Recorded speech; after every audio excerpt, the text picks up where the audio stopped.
Few sounds inspire as much awe as a gladiator entering the arena to a trumpet valley, or a tranquil sound such as the music of a medieval court. But how do we know what those instruments looked and sounded like, and what the music sounded like? It's a fascinating and interdisciplinary journey. The first set of documents or the first thing we go to is treatises. Mostly these are court documents from the Middle Ages. Oh, and I'll be focusing on medieval instruments, particularly high to late Middle Ages. And so while these materials don't really contain much about how instruments were built, they contain a lot of information on sound. Iconography, on the other hand, does have a lot of visuals of instruments, what they looked like, and sometimes can be very good, such as the one on the right, or very funny and bad, like the one on the left. Kind of looks like there's an organ monster trying to eat his hand. Iconography also can be used to estimate the proportions of what instruments would have been.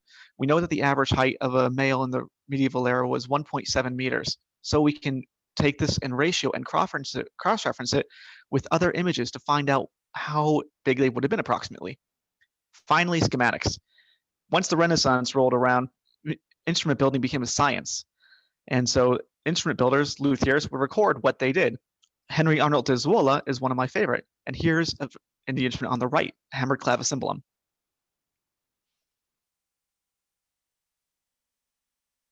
There should be sound.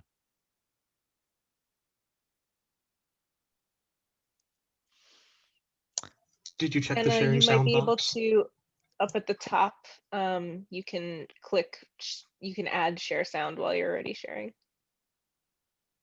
Is that me or for Anna? Anna. Okay. For Anna.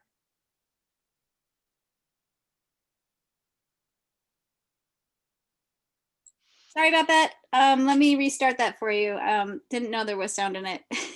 Okay. In the meantime, that instrument that we're going to be hearing is called the hammered clavicimbalum. It's a really ancient ancestor of the piano. It first appeared somewhere in the late Middle Ages, but by the time the Renaissance rolled around, it fell out of favor. Uniquely, it was one of the first keyed instruments which you could actually vary the volume from loud to soft. Most of them, such as the organ, which has been around since the times of the ancient Greeks, you're stuck at a single volume, or instruments like a harpsichord. You have one expressive volume, and that's it. The hammered clavicimbalum, on the other hand, you have many, just like a piano. All right. After all that anticipation, let's hear it. Is it this one? Yep. Great.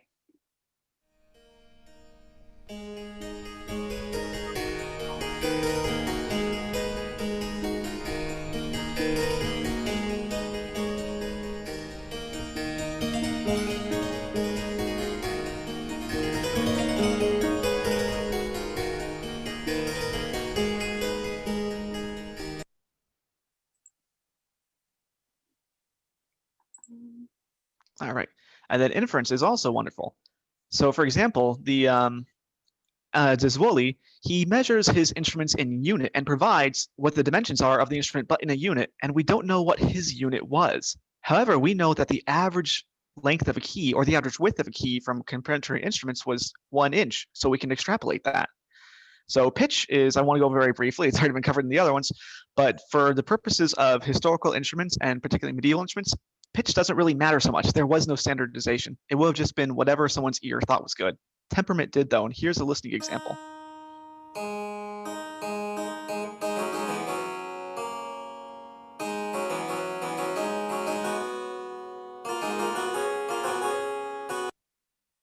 And now here's the same thing in a different temperament, slightly different.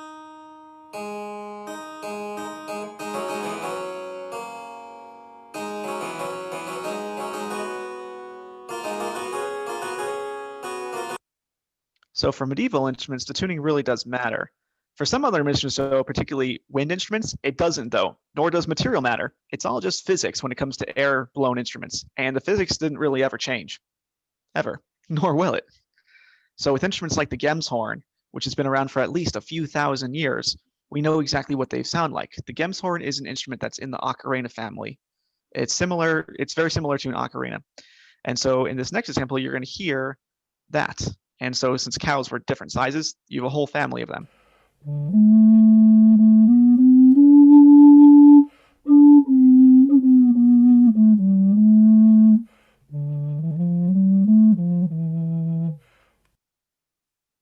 And in ocarinas, you can make out of anything. They all pretty much sound the same. because the physics doesn't change.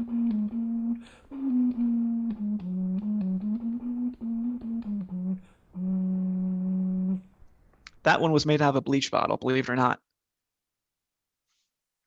Archaeology is also a great way to find instruments. Sometimes historians get really lucky and they'll be preserved. Particularly, the one on the right is called a cornu. It is the Roman version of a trumpet. And there was one that was preserved at Pompeii, so we know exactly what it sounded like. It sounds like this.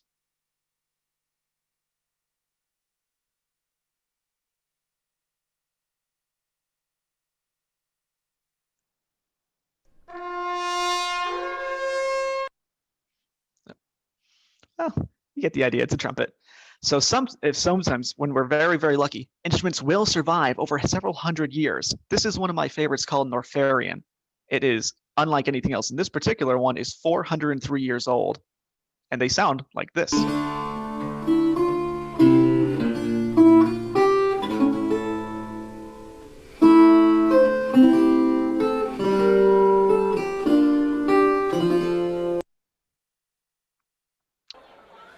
And then just for fun, here's some more Gem's horn.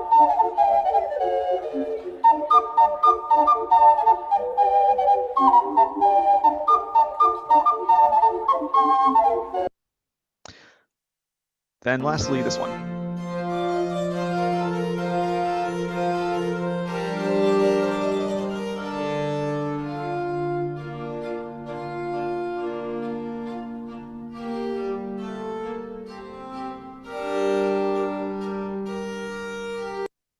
That last instrument was an instrument that was designed by Leonardo da Vinci himself, and it was his attempt to create a string quartet, but on a keyboard. So yes, that is a bowed instrument. That is also a keyboard. And that's it. That's a little history of how we know what things sounded like.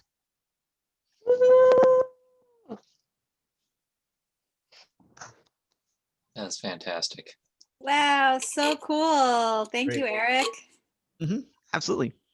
Arik, I have a burning question that relates to both old instruments and new ones. And this has come from me thinking like, okay, I'm restringing my guitar, and I'm like, what if I can't get guitar strings anymore someday because of all of the like crazy industrial processes it takes to like mine the metals and to wind them into these coils, and to produce a guitar string is a very modern process. So I'm curious, what were the strings made out of on the orphanium? I'm not sure if I'm pronouncing it right, but that Orpharian. Yeah, like what did they make strings out of back then?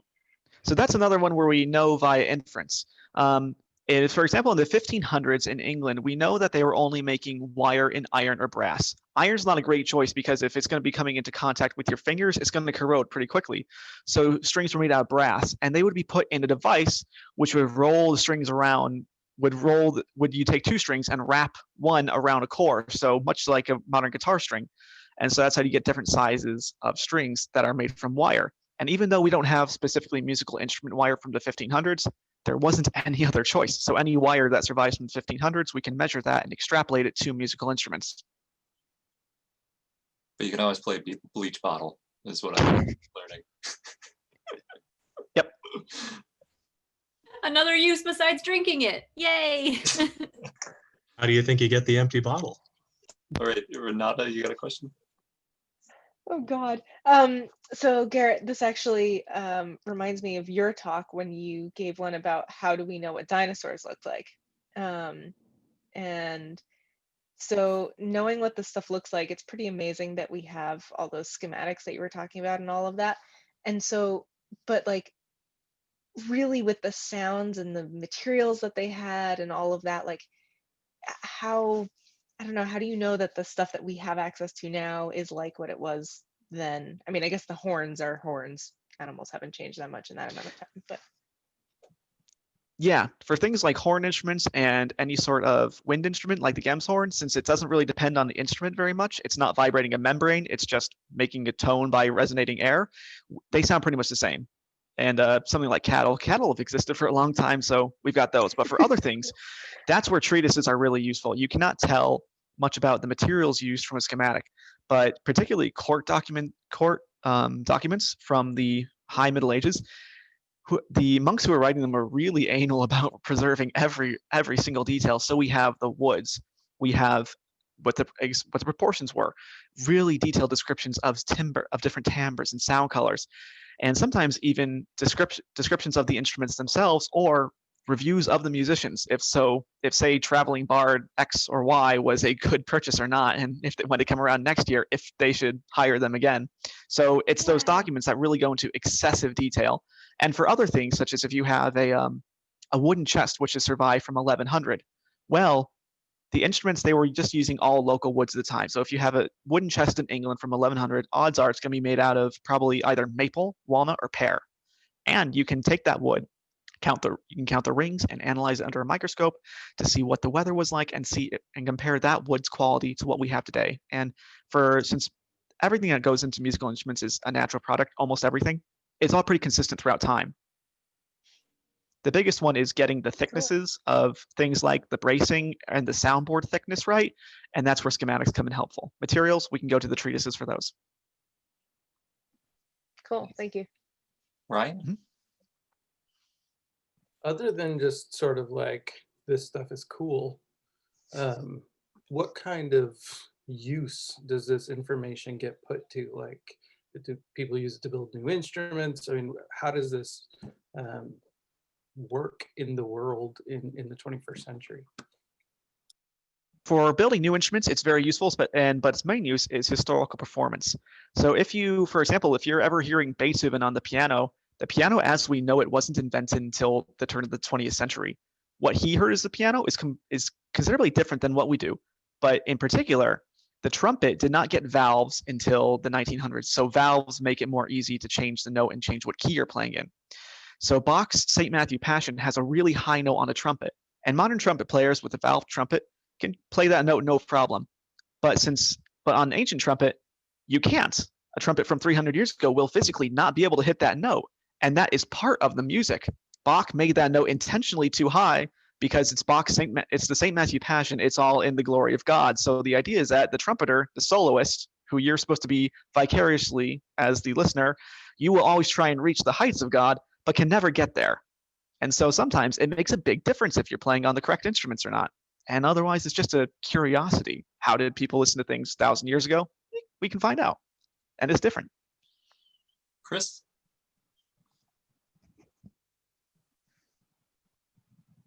Sorry. Now that we have synthesizers, and in theory, a synthesizer can make any sound within the limits of the electronics and the computers, how much range can we make with our modern synthesized instruments? How much range of sound have we gotten in the last 30 years versus the previous 200 or 500?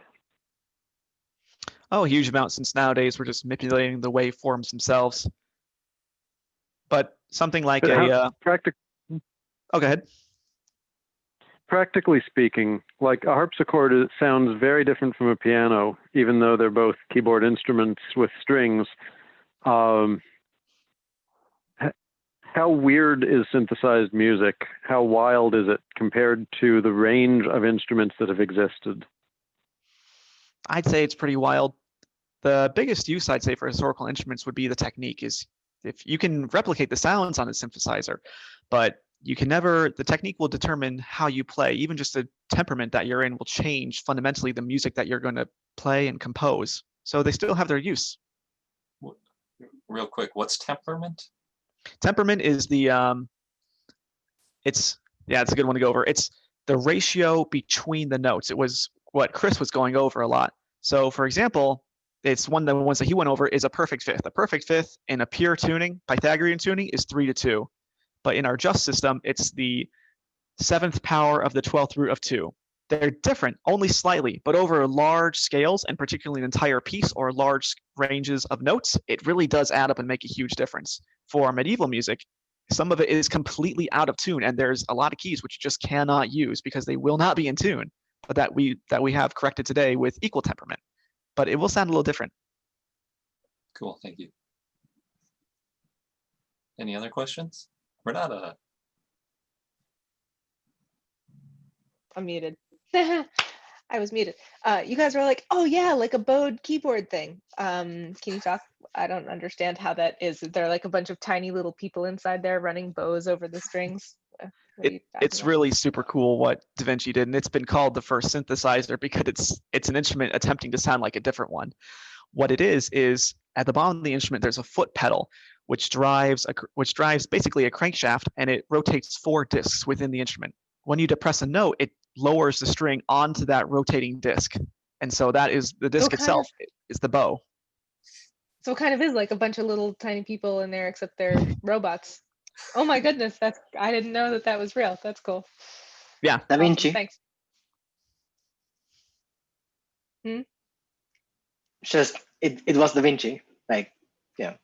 Yeah, it was the man, the myth, the legend himself, Leonardo da Vinci, who invented the world's first synthesizer.